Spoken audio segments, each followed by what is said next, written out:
Former Wells Fargo chairman and CEO Dick Kovacevich expects a 20% decline in the market, perhaps even more than that, sometime over the next 18 months.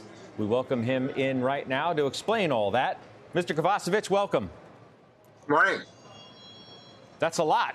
I don't think anybody is ready for a 20% or more correction. Why do you think one is needed? Well, I think there's a lot of concern and nervousness among investors about what the future is going to hold. I think they're concerned about the increase in the across the country of the coronavirus, especially the highly contagious Delta variant. I think they're particularly concerned about the inflation that we have at the moment.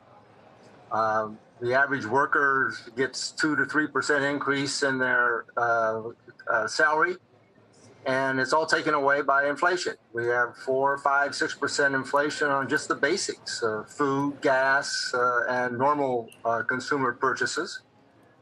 I think they're concerned about the trillion-dollar deficits that we already have had, and there's $1 trillion more in the pipeline if the current administration gets their budgets passed through Congress. And with all those issues, the market's at an all-time high.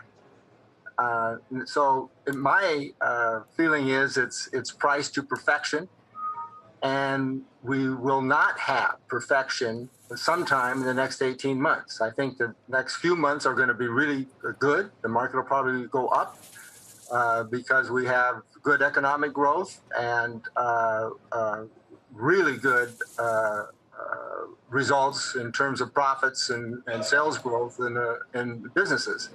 But I think they're going to be disappointed with what happens, especially if some of these conditions that exist today persist or even get worse.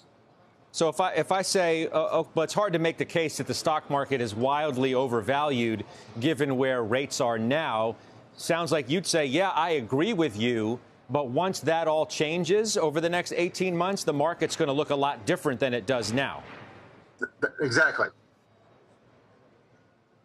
Dick, it's Morgan. Should we be talking more about the debt ceiling as a risk to the markets here, at least in the near term? Well, we always talk about the debt ceiling, right? I mean, how many times do we go to the cliff and eventually pass it, which we have to do, and we will do it again.